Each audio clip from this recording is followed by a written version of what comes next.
Good afternoon. नया chapter start कर रहे हैं, कैश फ्लो स्टेटमेंट। पहले रेशियो चैप्टर होना चाहिए, लेकिन हम पहले कैश फ्लो चैप्टर कर रहे हैं। उसका लॉजिक बता देता हूँ। रेशियो वाला चैप्टर ना हम टुकड़ों में भी कर सकते हैं। मतलब रेशियोज में क्या है, बहुत सारे 16-18 रेशियोज हैं, तो एक फॉर्मूला आज कर लिया, दो कल कर लिए।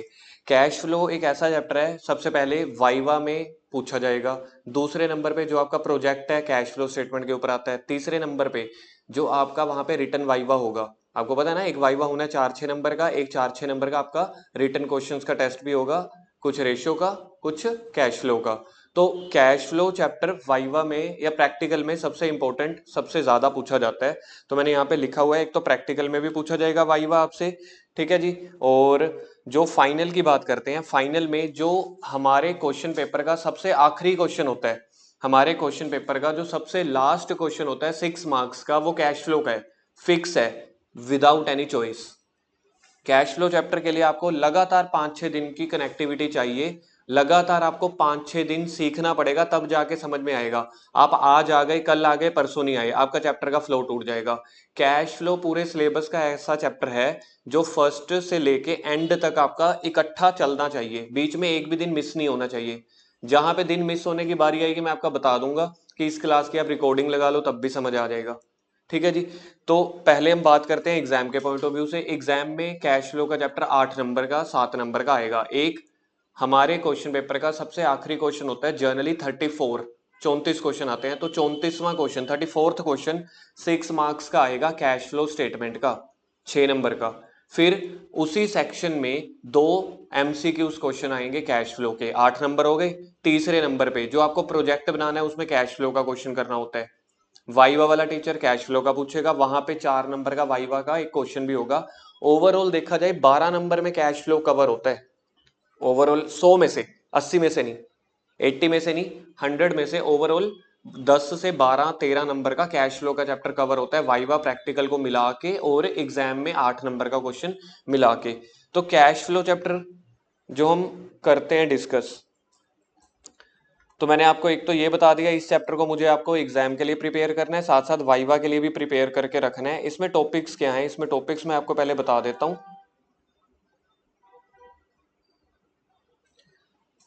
तो आपकी स्क्रीन पे है सबसे पहले meaning and introduction, cash flow statement, ये तीन मैंने ना ब्रैकेट डाले हुए हैं, सेकंड, थर्ड और fourth point. Operating activity, investing activity, financing activity, फिर एक लॉन्ग क्वेश्चन आएगा। एक बार के लिए कैश फ्लो स्टेटमेंट का जो क्वेश्चन होता है उसका फॉर्मेट है, पहले मैं उसके दर्शन करवा रहा हूं, ताकि पहले थोड़ा सा डरा दूं। डराने के साथ, मतलब मकसद डराना नहीं है, मकसद है रियलिटी बताना कि इस चैप्टर का क्वेश्चन या उसका सोल्यूशन कैसा होगा। तो ये है फॉर्मेट कैश फ्लो स्टेटमेंट का। जैसे बैलेंस शीट का फॉर्मेट था वर्टिकल, वैसा ही है। तो यहां पे देखो मैंने क्या लिखा हुआ है, learn and right, learn and right in sequence.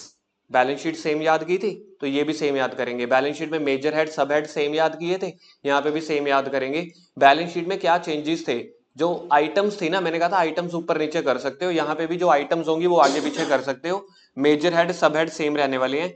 Cash flow statement, तो सबसे पहले ऊपर लिखा हुआ है इनडायरेक्ट मेथड, फॉर्मेट के ऊपर दिख रहा है आपको, indirect method as per AS3। तो ये फॉर्मेट है, पूरा फॉर्मेट जो आपको स्क्रीन के ऊपर मैं दिखा रहा हूं। यहां तक पहला खत्म होता है पार्ट। फिर होता है cash flow from investing activity, यहां तक दूसरा पार्ट खत्म होता है। जैसे यहाँ पे अब आपके सामने पार्ट नंबर 2 चल रहा है ना, B, cash flow from investing activity. 8-9 items दिख रही हैं, पेपर में 2 आती हैं बस, 1, 2 या 3, तो बहुत ज्यादा बड़ा क्वेश्चन नहीं आता। ये तो फुल फ्लैज फॉर्मेट है। तीसरा होता है cash flow from financing activity, इसमें भी देखो 9-10 आइटम दिख रही हैं, एग्जाम में 2, 3 या 4 आती हैं। सबसे बड़ा होता है cash flow from operating activity, यहाँ पे जाके कैश फ्लो का फॉर्मेट खत्म हुआ है, तो हमें पेपर में यही बनाना पड़ेगा। जब तक हम अनपढ़ हैं इस चैप्टर में, समझ गए, जब तक हमें नॉलेज नहीं है, अभी तक हमें नहीं पता कैसा है। तानिया यहाँ पे, श्वेता, तानिया, तो जब तक हमें नहीं पता कि कैश फ्लो नहीं सीखा हुआ, 6-7 दिन के बाद आप कहोगे ये फॉर्मेट क्या ही है। आज आप अपने, मतलब मंडे को देखो कि मुझे इस चैप्टर में कितना एक आता है, सामने फॉर्मेट देख के हमें डर लग रहा होगा कि बहुत बड़ा फॉर्मेट है। अगले मंडे हम डिस्कस करेंगे, तब आपको पता चल जाएगा कुछ भी नहीं है। क्यों? क्योंकि अभी आपकी लर्निंग स्टेज आने वाली है 5-6 दिन। 5-6 दिन के बाद आपको कहोगे ये चैप्टर इंटरेस्टिंग है। रीजन क्या है, इकलौता ऐसा चैप्टर है पूरे हमारे सिलेबस में जिसका आंसर क्वेश्चन के बीच में ही होता है। बताता हूं कैसे। आपके पास ये क्वेश्चन आएगा, आपको सीधा मैं बड़ा क्वेश्चन ही दिखा देता हूँ फुल फ्लैश, जो एग्जाम में क्वेश्चन आने हैं, ताकि मैं आपको ये समझा सकूं कि इस वाले चैप्टर में जो 6 नंबर का क्वेश्चन आना है, क्वेश्चन पेपर का सबसे आखिरी क्वेश्चन कैश फ्लो स्टेटमेंट का होगा। जो क्वेश्चन आएगा, क्वेश्चन के अंदर एक डेटा होगा 2022 का, एक डेटा होगा 2023 का। हमें 22 और 23 में क्या क्या हुआ है वो कैलकुलेट करने, और उसका आंसर आपको क्वेश्चन में गिवन होगा। एक क्वेश्चन मैं आपको पहले दिखा देता हूं ताकि आपको पता लग सके किस टाइप के क्वेश्चंस आते हैं। जिसने ये चैप्टर बीच बीच में किया, मैं पहले से ही आपको अलर्ट कर रहा हूं, जिसने ये चैप्टर बीच बीच में से किया, बीच बीच में से कैसे, 2 दिन आए 1 दिन छुट्टी लग गई, 1 दिन आई फिर 2 छुट्टियां लग गई। अगर आपकी छुट्टियां लग गई और सेम डे पे अगर आपने रिकॉर्डिंग नहीं सुनी, आपका ये चैप्टर वेस्ट हो जाएगा। आपको लगेगा ये चैप्टर बड़ा मुश्किल है। जो 6-7 दिन 8 दिन लगातार आता रह गया वो कहेगा इससे तो इजी वो चैप्टर है ही नहीं। अल्टीमेटली 2 चैप्टर मैं सबसे मुश्किल बोलता हूँ पूरे +2 के सिलेबस में। एक शेयर कैपिटल जो 4 फीचर वाला बड़ा क्वेश्चन होता था, उसके लिए मेरे को वो मतलब एक कॉन्सेंट्रेशन चाहिए होती थी, और एक ये वाला चैप्टर है। क्यों? क्योंकि इसमें फॉर्मेट जैसे शुरू होगा ना, एंड तक मुझे कनेक्टिविटी बना के रखनी होती है। ये आपके सामने क्वेश्चन है, आप 38th क्वेश्चन देखो, 38th इलस्ट्रेशन। ये आपके सामने क्वेश्चन है, पेपर में ऐसे बैलेंस शीट आएगी बनी हुई, ये क्वेश्चन है। 2 सालों का क्वेश्चन आएगा। 2 सालों का क्वेश्चन दिख रहा है आपको, 31/3/17 और 31/3/18 है या 16 है, ब्लर हो चुका है। मतलब 17 के साथ 18 आएगा या 17 के साथ 16 आएगा, जो भी है। तो ये आपके पास ऐसे क्वेश्चन बन के आएगा, ठीक है जी। क्वेश्चन के नीचे एडजस्टमेंट्स भी हो सकती हैं 2-3, और ऐसे नोट्स टू अकाउंट्स भी हो सकते हैं। ये एडजस्टमेंट्स हैं जो हम क्लास +1 में भी सीखते थे। यहाँ पे आंसर मैं आपको बताता हूँ क्या मेरे पास इस क्वेश्चन में आंसर आएगा, ताकि आपको समझ में आ सके। इस चैप्टर में बच्चे हमेशा पेपर में क्या करके आते हैं, अगर किसी का आंसर नहीं मैच हो रहा होता ना, सिर्फ इकलौता यही चैप्टर है जिसका आंसर क्वेश्चन के बीच में गिवन होता है। तो बच्चों को तो मैं पहले दिन से ही सिखा देता हूँ। जब हमारी प्रैक्टिस 5-5 6-6 बार रिवीजन हो चुकी होती है, बच्चों को पता होता है हमारा आंसर क्या आने वाला है। तो बच्चे क्या करते हैं, सियाने पहले क्वेश्चन कर बैठते हैं, आंसर उनको पहले स्टेप पे ही पता चल जाता है, वो पूरा क्वेश्चन उस आंसर के अकॉर्डिंग कर लेते हैं। तो हमारा आंसर मैच हो जाता है, थोड़ा सा कॉन्फिडेंस मिल जाता है कि 6 नंबर वाला क्वेश्चन मेरा पेपर में मैच हो गया। जैसे ट्रायल बैलेंस, चलो ट्रायल बैलेंस का तो टोटल करना पड़ता था ना, वो सही भी हो सकता है गलत भी। यहाँ पे देखो आपको करंट एसेट्स में कैश एंड कैश इक्विवेलेंट दिख रहा है, कैश एंड बैंक बैलेंस। कितना कितना कैश एंड बैंक बैलेंस है, 90,000 और 60,000। तो 2016 वाला था 60,000 और 2017 वाला है 90,000। हमें 60,000 में कितना ऐड करना है कि 90,000 आ जाए। तो मेरा जो आंसर आएगा, पहला आंसर, जो मैं सारा कुछ करूंगा ना इस क्वेश्चन में, जो भी क्रियाक्रम करना है मैंने, जो भी काम धाम करूंगा, तो मेरा वो 30,000 आंसर आना चाहिए पहला।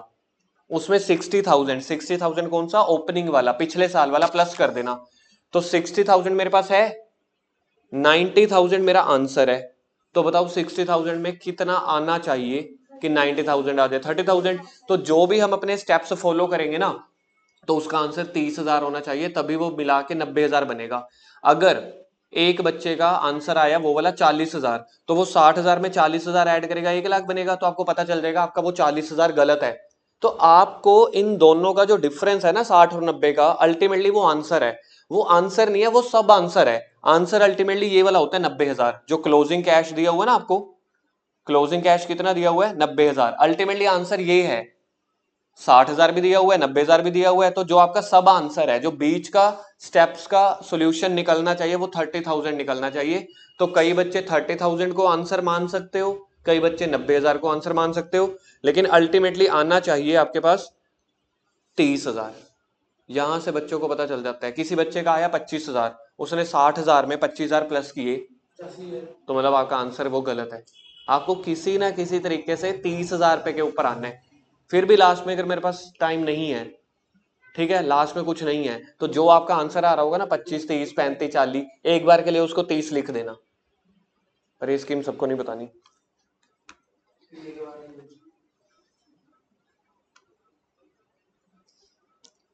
अब हम बात करते हैं ये चैप्टर कहता क्या है, कैश फ्लो स्टेटमेंट। ये चैप्टर कहता है जी हमें कैश फ्लो स्टेटमेंट,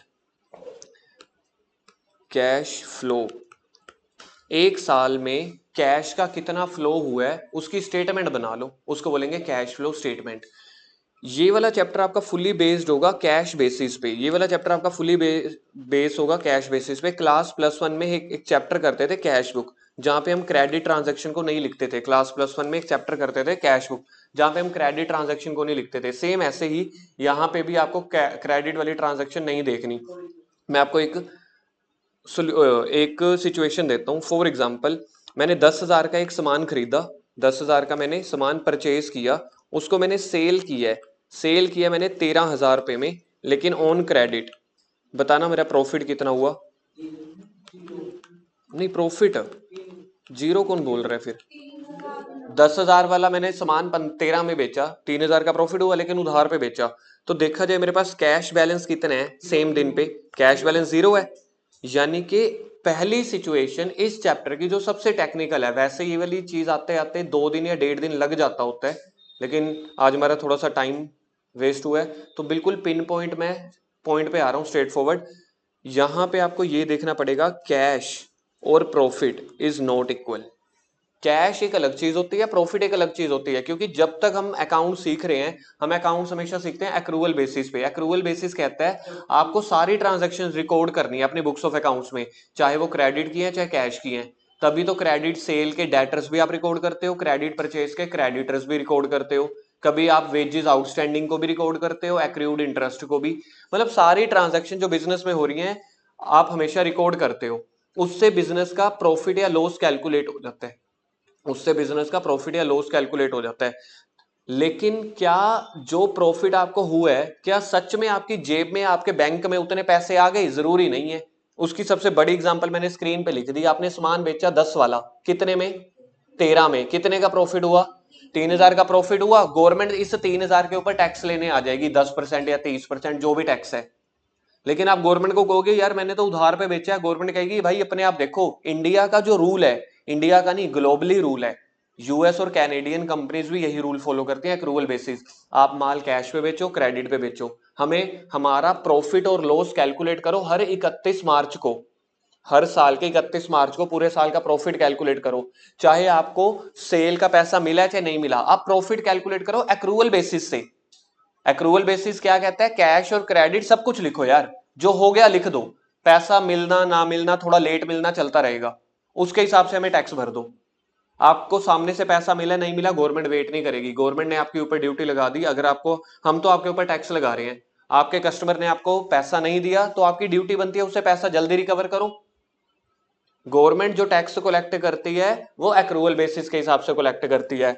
आज तक हम जितना भी सिलेबस कर रहे थे, चाहे पार्टनरशिप किया हमने, चाहे फाइनेंशियल स्टेटमेंट किया, चाहे डिवेंचर्स किए, चाहे कुछ भी किए हैं, वो भी हम एक्रूवल बेसिस के हिसाब से कर रहे थे। लेकिन कैश फ्लो स्टेटमेंट का तो नाम ही है कैश फ्लो, इसका तो नाम ही है ना कैश फ्लो। तो सिर्फ कैश की पोजीशन जानना चाहता है, आपने बिजनेस में क्या कमाया क्या गवाया डजंट मैटर भाई, हमें कोई लेना देना नहीं है।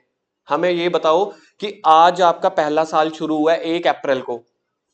सेम ये आपके पेरेंट्स की तरह है, थोड़ा सा बुरा मानना इस बात को, सेम हमारे पेरेंट्स की तरह, आपके क्या मेरे भी पेरेंट्स की तरह। 1 अप्रैल को हमने आपको फलानी फलानी जगह मुंगिया कॉमर्स पे ट्यूशन लगा दी, अकाउंट्स में आप जीरो थे। 31 मार्च को आपका अगले साल रिजल्ट आएगा। 31 मार्च को भैया हमें तो 85 मार्क्स चाहिए, 90 मार्क्स चाहिए, पास चाहिए। बीच में साल के क्या हुआ आपके पेरेंट्स को कुछ फर्क नहीं पड़ता, ना ही वो ज्यादा टीचर के साथ इतना कम्युनिकेट करते हैं, मैक्सिमम साल में 1 या 2 बार बस।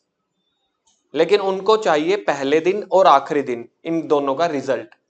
पहले दिन 0 मार्क्स हैं तो आखिरी दिन मार्क्स ज्यादा होने चाहिए। बीच में क्या हुआ, स्टूडेंट्स को और टीचर को वो फाइंड आउट करना है पूरे 1 साल के प्रोसेस में कितना सिलेबस हुआ, कितने टेस्ट हुए, इंप्रूवमेंट क्या हुई, पनिशमेंट क्या मिली, फाइन कितना लगा, कितनी कॉपियां बनी, फलाना फलाना कुछ भी। सेम ऐसे ही कैश फ्लो की पोजीशन होती है कंपनी में।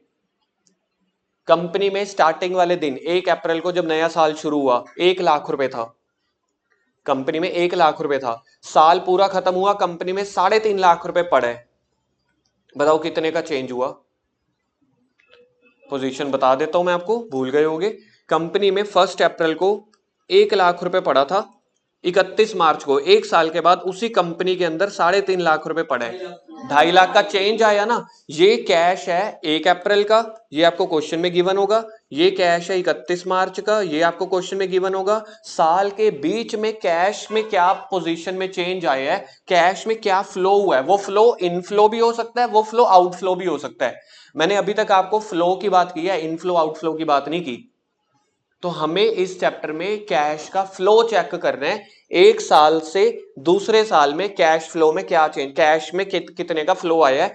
आपका वाइवा वाला टीचर कैश फ्लो के टेक्निकल क्वेश्चन छोड़ के कैश फ्लो का मीनिंग पूछता रहता है बार बार।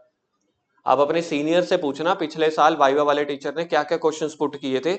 जो 100 में से 10-12 बच्चे हैं जिनको याद रह जाता है वो आपको बता देगा। हमारे टीचर ने तो पता है क्या पूछा था, रेशियो चैप्टर का मीनिंग, कैश फ्लो चैप्टर का मीनिंग बता दो बस। हम क्या करते हैं, जब हमें वाइवा का डर होता है ना, हम मुश्किल चीजें लर्न करते हैं, हम वेरी शॉर्ट क्वेश्चन याद कर जाते हैं, इंपॉर्टेंट क्वेश्चन याद कर जाते हैं, चैप्टर का बेसिक मीनिंग याद करना या समझना भूल जाते हैं। तो टीचर ने पूछा था पिछले साल कैश फ्लो का मीनिंग बताना। तो कैश फ्लो का मीनिंग होता है किसी कंपनी में कैश में एक साल में कितना चेंज आया है, उसको बोलते हैं कैश फ्लो स्टेटमेंट। हम एक ऐसी स्टेटमेंट बनाएंगे जिसमें ये देखेंगे कि एक साल से ले मतलब एक साल ड्यूरिंग 1 ईयर, स्टार्टिंग में और एंड में, स्टार्टिंग और एंड का ड्यूरिंग बोल गया ना उसको। तो ये हो गया आपका स्टार्टिंग 1 अप्रैल, ड्यूरिंग में तो कैश में कितने का चेंज आया। अब इस चैप्टर में कैश का मतलब खाली कैश इन हैंड नहीं होता, कैश इन हैंड का मतलब ये होता है, कैश इन हैंड का मतलब ये हो गया नोट। आप लोग, मुझे कई सारे बच्चे गूगल पे फीस पे करते हैं, क्या मैं उसको पेमेंट मानता हूं? मानता हूं ना, ये तो नहीं जिसने पेमेंट कर दी मैं इसको ये कहता हूं आपने तो बैंक ट्रांसफर किया था 1000 रुपये और लेके आओ जी, नहीं होता ना। तो कैश में आज की डेट में 4-5 चीजें इंक्लूड होती हैं। कैश में कैश भी इंक्लूड होता है, कैश एट बैंक भी, चेक भी, डिमांड ड्राफ्ट भी, और इस चैप्टर में कैश में मार्केटेबल सिक्योरिटीज भी इंक्लूड होती हैं। मार्केटेबल सिक्योरिटीज मैं आपको बताता हूं क्या है। मैंने विप्रो कंपनी के शेयर खरीद रखे हैं, मैं आज चाहूंगा ना शाम को वो विप्रो कंपनी के शेयर मार्केट में बेच दूंगा, कल या परसों तक पैसा आ जाएगा। तो यार ये भी तो एक तरह से कैश हुआ। आप सोच के चलो, प्रॉपर्टी क्या आज अगर आप बेचोगे कल बिक जाएगी? बहुत बहुत अच्छी प्रॉपर्टी है, फिर भी 2-4 दिन 10 दिन 1 महीना लग जाता है ना मनचाहा प्राइस लेने के लिए। लेकिन अगर मेरे पास विप्रो के शेयर हैं, रिलायंस के शेयर हैं, मैं आज बेचूंगा ना, आज के आज बिक जाएंगे, पैसा कल या परसों मेरे अकाउंट में आ जाएगा। कई कई जगह तो ऐसा होता है सेम डे भी पैसा आ जाता है। तो हमें कैश की पोजीशन समझनी पड़ेगी यहां पे। सिर्फ कैश में चेंजेस नहीं बोल रहे, कैश एंड कैश इक्विवेलेंट्स में चेंजेस बोल रहे हैं, एक साल में क्या चेंज आया। क्लास +1 में क्या था, इधर देखो, क्लास +1 में हमने हमारे पास सोल प्रोप्राइटर की अकाउंटिंग थी। क्लास +2 में हमारे पास क्या क्या की अकाउंटिंग सीखी है हमने, पहले पार्टनरशिप की सीखी है, ठीक है। अब कंपनीज की सीख रहे हैं पिछले 2 महीनों से। पार्टनरशिप अगर आपने देखा तो कोई बहुत ज्यादा इंटरेस्टिंग नहीं था, प्रैक्टिकल लाइफ में इतना लिंक भी नहीं होता, हमें पता ही नहीं होता पार्टनरशिप फर्म क्या है, कंपनीजों में साथ साथ दिखती रहती हैं, प्रोजेक्ट भी कंपनी का मिलता है। तो कंपनीज डाल के ना इन्होंने सिलेबस में हमारा माइंड कम से कम थोड़ा ओपन किया कि ऐसी चीजें होती हैं। सोल प्रोप्राइटर वाले में ना हम फाइनेंशियल स्टेटमेंट बनाते थे, फाइनेंशियल स्टेटमेंट में होता था ट्रेडिंग एंड P&L अकाउंट और होती थी बैलेंस शीट। तो ये हमारा एक चैप्टर होता था, जबकि पार्टनरशिप फर्म में भी सेम यही था, यही वाला। जबकि कंपनीज के केस में मैंने फाइनेंशियल स्टेटमेंट अगर आपको याद हो 5 सिखाई थी। फाइनेंशियल स्टेटमेंट पिछला चैप्टर था ना, उसमें सबसे पहले सिखाया था बैलेंस शीट, दूसरा सिखाया था P&L, ये भी हो चुका है, ये भी हो चुका है। तीसरा मैंने आपको बताया था कैश फ्लो स्टेटमेंट। अगर आप, मैंने जो आपको नोट्स दिए होंगे ना कैश फ्लो फाइनेंशियल स्टेटमेंट वाले, उसमें फाइनेंशियल स्टेटमेंट सिखाया था, 5 चीजें होती थी। चौथा होता था changes in equity, changes in equity. पांचवा होता था एक्सप्लेनेटरी नोट्स। तो ये बैलेंस शीट P&L हम पिछले चैप्टर में कर चुके हैं, अब मेरा ये वाला चैप्टर चल रहा है। पार्टनरशिप के केस में ये वाला चैप्टर नहीं होता, इसलिए हमने कभी भी पार्टनरशिप के केस में रीवैल्यूएशन, पार्टनर्स कैपिटल और बैलेंस शीट ही बनाते थे, कभी हमने कैश फ्लो बनाया? क्योंकि कैश फ्लो स्टेटमेंट गवर्नमेंट ने या कंपनी एक्ट ने सिर्फ कंपनी के ऊपर लगाया है कि कंपनियों ने कैश फ्लो स्टेटमेंट बनाना है, बाकी सभी ने नहीं बनाना। क्यों बनाना है कंपनियों ने? क्योंकि कंपनियों में गवर्नमेंट का पैसा, पब्लिक का पैसा लगा हुआ है। तो हम प्रॉफिट और लॉस के साथ कंपनी में ये भी देखना चाहते हैं कंपनी की कैश पोजीशन कितनी है, कंपनी में सफिशिएंट कैश है या नहीं है। तो कंपनीज वाले एक तो बैलेंस शीट बनाते हैं, हमने बना ली, P&L बनाते हैं, हमने बना लिया। जो नीचे वाले ये 2 4th और 5th पॉइंट है ना, ये तो एक तरह से एक वर्किंग नोट का पार्ट है, ये कोई ऐसे चैप्टर या कोई टॉपिक नहीं होता। तो एक हमारे पास बनता है कैश फ्लो स्टेटमेंट। तो cash flow statement companies act ने बोला कंपनीज को कि आप लोगों ने बनाना है। अब कौन कौन सी कंपनीज ने बनाना है आपको वो भी सुनना पड़ेगा, कौन कौन सी कंपनीज ने बनाना है। ये नहीं है कि सारी छोटी मोटी कंपनियां बनाती रहेंगी।